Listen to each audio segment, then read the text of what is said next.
The neural interface crackled as Commander Elena Vasquez jacked into the archaeological dig site's quantum scanner array.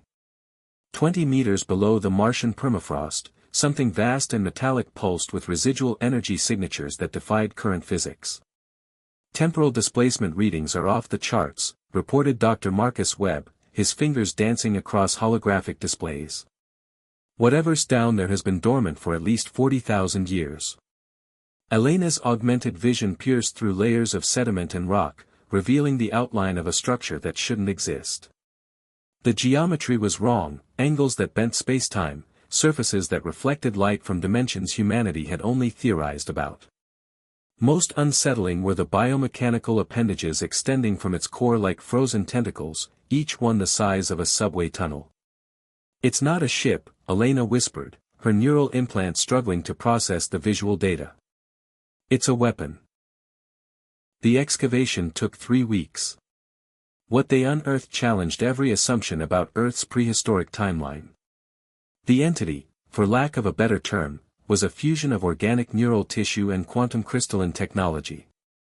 Its central consciousness hub alone contained more processing power than humanity's entire digital infrastructure.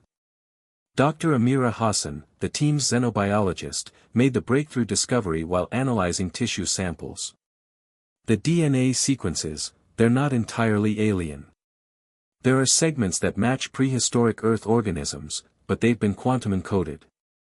This thing didn't just visit Earth, it was studying our evolutionary trajectory.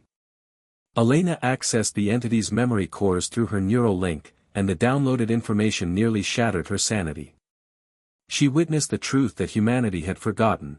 40 millennia ago, this creature and others like it had arrived during the last ice age.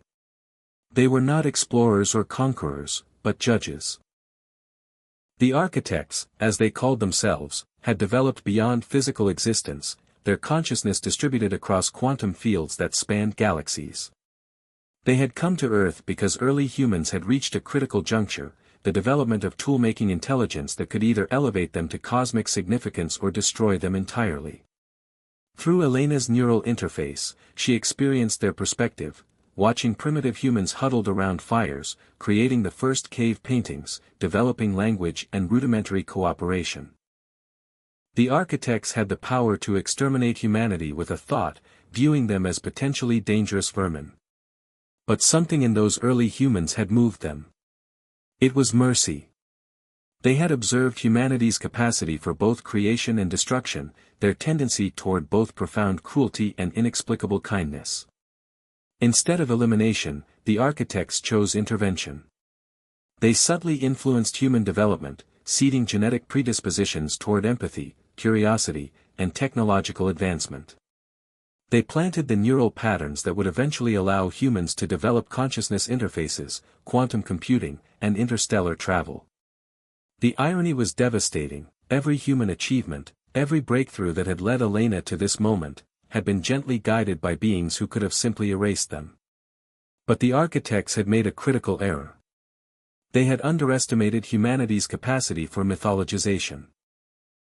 Their interventions became the basis for ancient legends, angels, gods, divine inspiration. Humans transformed their saviors into religious symbols, distorting the truth beyond recognition.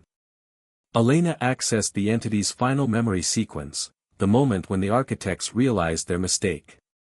Humanity was developing exactly as intended, but they were also creating increasingly sophisticated weapons and showing disturbing signs of expansionist aggression. The judges had created their own potential destroyers. The last architect on Earth had gone into hibernation not out of defeat, but from profound sadness. It had loved humanity enough to show mercy, and that mercy had been repaid with the very violence they had tried to prevent. As Elena severed the neural connection, she understood the cruel mathematics of the situation. Humanity now possessed the technology to wake the sleeping judge.